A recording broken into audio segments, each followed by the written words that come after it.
মাধ্যমিকটা হওয়া সম্ভব, কিন্তু উচ্চ মাধ্যমিক মনে হচ্ছে না, আমাদের যতটুকু ধারণা হয়তো পিছিয়েও পিছোতে পারে। কিছু কিছু শিক্ষকের অভাব হচ্ছে, বাকি শিক্ষকরা সেটাকে তুলে দিচ্ছেন, কাজটার দায়িত্ব নিয়ে করে দিচ্ছেন, এটুকুই জানি। এখনো পর্যন্ত সে ধরনের কোনো খবর আমাদের কাছে নেই যে এই কারণে রেজাল্টের বিলম্ব হতে পারে। কেউ বলছেন সমস্যার কথা, কেউ আবার শোনাচ্ছেন আশার বাণী। 2025-এর মাধ্যমিক উচ্চ মাধ্যমিকের খাতা দেখা নিয়ে এবার চিন্তায় শিক্ষক মহল। 3রা এপ্রিল সুপ্রিম কোর্ট এসএসসি 2016-র পুরো প্যানেল বাতিল করায় প্রায় 26,000 শিক্ষক শিক্ষিকার চাকরি হারিয়েছেন। বাতিল হওয়া শিক্ষক শিক্ষিকারা এতদিন খাতা দেখার দায়িত্বে ছিলেন, তবে চাকরি বাতিলের পর এখন কি অবস্থা? উচ্চ মাধ্যমিকের না কেউ নাই, 9-10 যে শিক্ষক 16 সালে জয়েন করেছেন, 16 সালে প্যানেল থেকে ওদের মধ্যে 5 জন আছে আমার স্কুলে। কজন খাতা দেখছে? 5 জনের 3 জন খাতা দেখছে, 4 জন খাতা দেখছেন। শিক্ষক সংকটে কি পিছিয়ে যাবে মাধ্যমিক উচ্চ মাধ্যমিকের রেজাল্ট? বর্তমানে খাতা দেখার দায়িত্বে কারা? যারা এরকম সমস্যায় আছেন মাস্টারমশাইরা, তারা যদি কেউ এক্সামিনার থেকে থাকেন, তাহলে তারা খাতা জমা দিয়ে দিলেও কাউন্সিল থেকে যেটা বলেছে যে হেড এক্সামিনারকে দিয়ে, কাউন্সিলারই অ্যাপয়েন্টেড এক্সামিনারকে দিয়ে একটা সাবস্টিটিউট ব্যবস্থা করবে, যাতে খাতা দেখার ক্ষেত্রে কোনো সমস্যা না হয়। সেই ব্যবস্থা করলে আমার মনে হয় মাধ্যমিকের তো সমস্যা হবেই না ঠিক টাইমে রেজাল্ট হতে, উচ্চ মাধ্যমিকের হবে বলে মনে হচ্ছে না। একটু এফেক্ট তো পড়বে, হয়তো একটু বিলম্বিত হবে, হয়তো কাউন্সিল কোনো সাবস্টিটিউট নিয়োগ করবেন। যদি কেউ খাতা দেখতে একেবারেই অসম্মত হন, তাহলে যারা পুরনো টিচার তাদেরকে দিয়ে হয়তো দেখিয়ে নেবেন। সেটা কাউন্সিল নিশ্চয়ই ছাত্রদের মুখের দিকে তাকিয়ে এই ব্যবস্থাটা নেবেন, এটা আমরা আশা করছি। মাধ্যমিকে অধিকাংশ শিক্ষক শিক্ষিকার খাতা দেখা হয়ে গেছে, তবে সুপ্রিম কোর্ট অযোগ্য ঘোষণার পর স্বাভাবিকভাবে যারা খাতা দেখেছেন তাদের মূল্যায়ন নিয়ে প্রশ্ন উঠছে।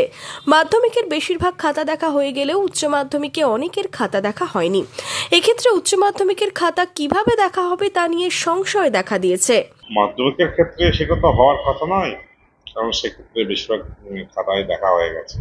তবে উচ্চ মাধ্যমিকের ক্ষেত্রে তার প্রভাব পড়তে পারে, কিছুটা হলেও পড়বে। আমাদের কাছে যে সমস্ত শিক্ষিকারা আছেন তাদের যে ধরনের ডিউটিগুলো আছে, উত্তরপত্র মূল্যায়ন, সেগুলো তারা করে চলেছেন, এবং বাকিটা তো হেড এক্সামিনার এবং কাউন্সিলের ব্যাপার, তারা বলতে পারবে। উৎকণ্ঠা মুর্শিদাবাদ জেলা জুড়েই।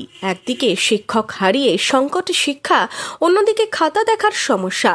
সাগরপাড়া থেকে হরিহরপাড়া স্কুলে স্কুলে চিন্তা। সকল শিক্ষক যদি সেই খাতা দেখে জমা করতে পারে নির্দিষ্ট টাইমে, তাহলে হয়তো ঠিক টাইমে বেরোবে। কিন্তু যদি তারা না দেখে খাতা, যদি তারা হেড এক্সামিনারের কাছে ফেরত দেয়, তাহলে সেই খাতা আবার সংসদকে দেখাতে হবে অন্য কোনো টিচারকে দিয়ে, সেক্ষেত্রে হয়তো রেজাল্টের সমস্যা হতেও পারে।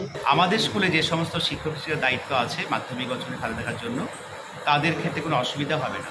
হয়তো রাজ্যের ক্ষেত্রে অনেক শিক্ষকের আওতায় পড়বেন, সেক্ষেত্রে হয়তো সমস্যার সম্মুখীন হবে।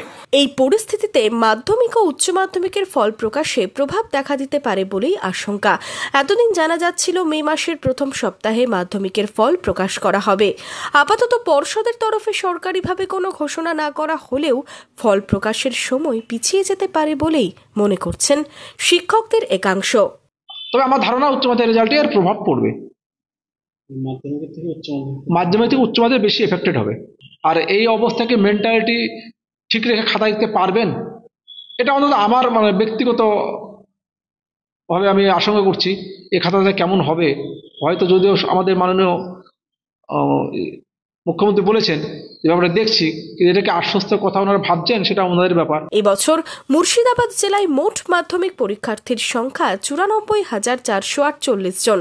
উচ্চ মাধ্যমিক পরীক্ষার্থীর সংখ্যা প্রায় 43,000। এত সংখ্যক ছাত্রছাত্রী তাকিয়ে ফল প্রকাশের দিকে। শিক্ষক বাতিলের প্রভাবে ফল প্রকাশের দিন কি বিলম্বিত হবে? শেষমেশ কি হয় সেটাই এখন দেখার। Special report, imagine community media.